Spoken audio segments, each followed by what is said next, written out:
Waste pharmaceutical services ने CPHI conference के 11वें सालाना इनोपैक फार्मा कॉन्फ्रेंस की शुरुआत की। यह शो फार्मास्यूटिकल पैकेजिंग उद्योग को सशक्त बनाने में महत्वपूर्ण भूमिका निभाता है। 2 दिवसीय फार्मा कॉन्फ्रेंस 9 और 10 जून का आयोजन सहारा स्टार, मुंबई में किया गया। शो के अवसर पर कई मान्यवर मौजूद थे, जिनमें doctor Hemant Koshia, commissioner food and drugs control administration, Gujarat राज्य, Bharat CGME Barde zone, consulate general kingdom of Netherlands, Shri KG Anthakrishnan, महानिदेशक OPPI, AVPS Chakravarti, global ambassador WPO, Yogesh Mudras, managing director, Informa markets in India और Shri Ranjit Paul, group director, Informa markets in India शामिल थे। यह show भारतीय pharma packaging उद्योग के सबसे बड़े कार्यक्रमों में से एक के रूप में उभरा है, जिसे विभिन्न संगठनों और उद्योगों द्वारा पैकेजिंग सेक्टर के प्रमुख आयोजन के रूप में जाना जाता है।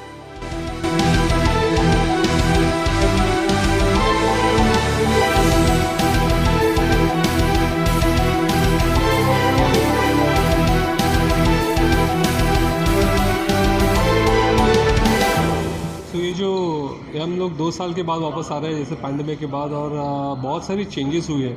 अब देखेंगे 2 साल में सबसे बड़ा चेंज है जो आज कोविड का जो वैक्सीन है इंडिया में डेवलप हुआ है। सो वो इंडियन नॉट ओनली डेवलप हुआ, वो पैकेजिंग भी इंडिया का था, वो पूरा वर्ल्ड ओवर एक्सपोज हुआ है। And I think that is why Indian packaging बहुत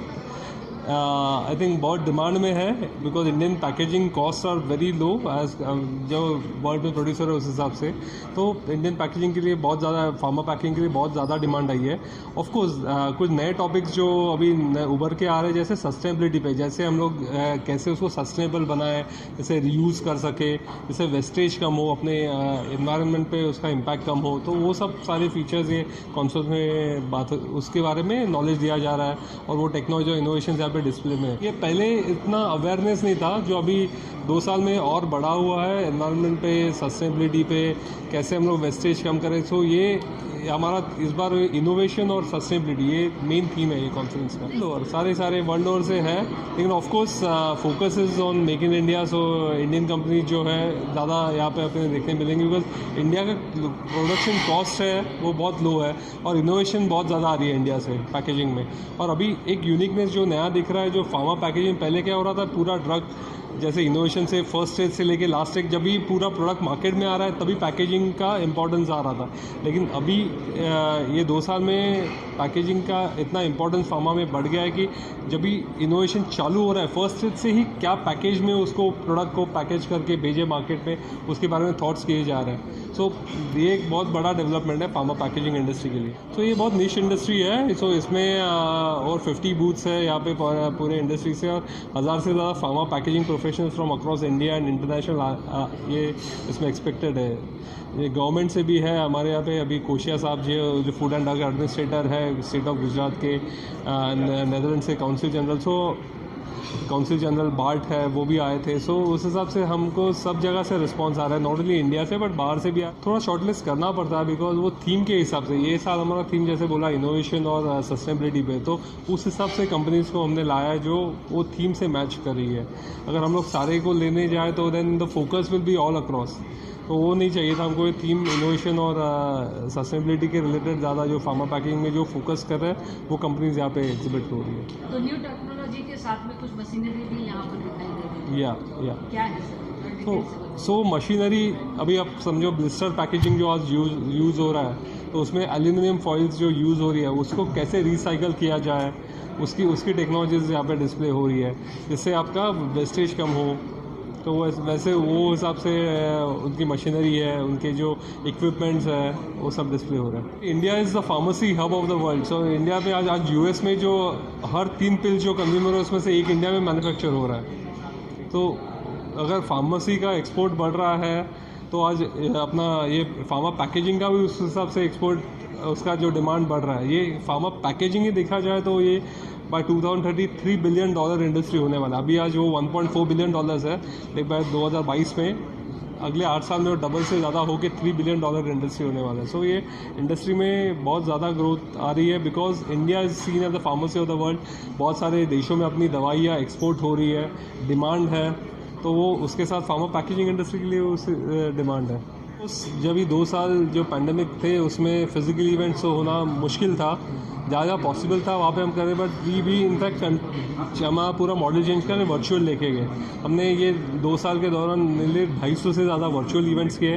तो हमारा क्या बिजनेस है is to get buyer seller together, जो नेटवर्किंग है वो हो जाए, आपके नॉलेज शेयरिंग हो जाए, तो वो सोशल मीडिया या आपके जो वर्चुअल प्लेटफॉर्म्स है वहाँ पे हम लोग सब बहुत कुछ कर सकते हैं। तो हर इंडस्ट्री जो 16 अलग अलग इंडस्ट्रीज़ है, ये तो फार्मा इंडस्ट्री है, वैसे बाकी 15 इंडस्ट्रीज़ में जहाँ पे हम लोग काम करते हैं, हर जगह पे हमने ये वर्चुअल इवेंट्स किए जिसमें बहुत अच्छा रिस्पॉन्स आया, और वो एक कनेक्शन बना रहा हमारा जो हमारे इंडस्ट्री के साथ। Friends, my name is Chakravarti, ABPS. I'm Global Ambassador of World Packaging Organization. That's the apex body of the packaging, comprising around 64 countries. We are proud to represent from Asia, being on the executive board of World Packaging Organization. We do a lot of programs worldwide. We associate with UNO and INEDA and a lot of sustainable initiatives also. We conduct the what can be said the Oscar of packaging, the World Star Awards are our USP from the World Packaging Organization. In fact, we say better quality of life through better packaging for more people. That's our mission statement from WPO. Today I'm very happy to attend this Informa-led InnoPack Confex, because packaging has become so much of an integral part of every pharmaceutical product. Now, right at the time of drug discovery itself, packaging being thought of, be it pharmaceutical industry or the packaging industry, both have a consortial relationship. एक दूसरे के अलावा जी नहीं सकते। यदि pharmaceutical industry जीना है तो pharmaceutical packaging का इंडस्ट्री भी रहना चाहिए।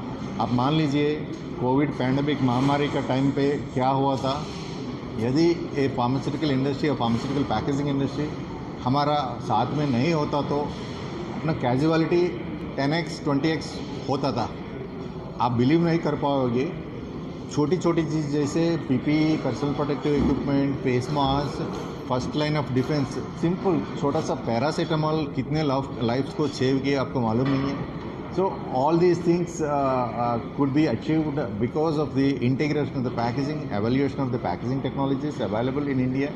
एक समय पे हम लोग जो भी दवाइयाँ हिंदुस्तान को चाहिए था वो सारे के सारे हम इंपोर्ट कर रहे थे एक टाइम पे।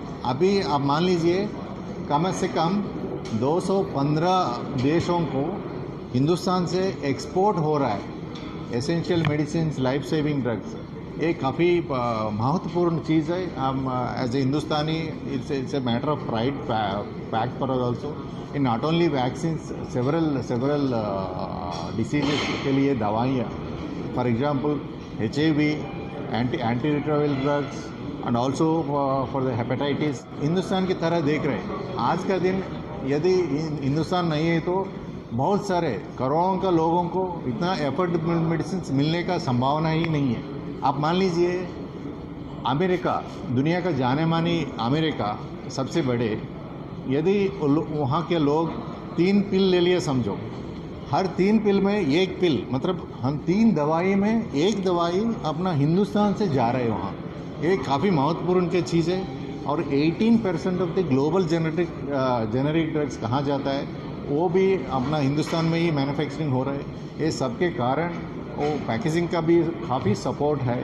आज का दिन इन्फॉर्मा लेड इनोपैक फार्मा कॉन्फेक्स इज़ शोकेसिंग काफ़ी नए चीज़ क्या क्या है, लेटेस्ट डेवलपमेंट, ड्रग डिस्कवरी।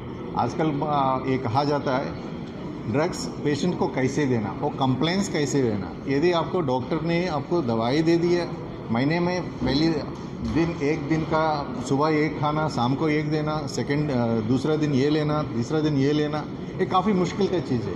लेकिन पैकेजिंग में ऐसी चीज़ आ गई है, ऐसे टेक्नोलॉजी आ गई है, पेशेंट को ना एडेरेंस मतलब कंप्लायंस मिस नहीं हो जाए, पेशेंट को बीच बीच में दवाई मिस नहीं होगी। यदि दवाई मिस गया समझो और पूरा उनका वो परिपूर्ण लभ्यता नहीं मिलता है। पेशेंट को काफ़ी चोट लग सकती है, नुकसान लग सकती है। उनका डिसीज क्योर भी नहीं हो सकते.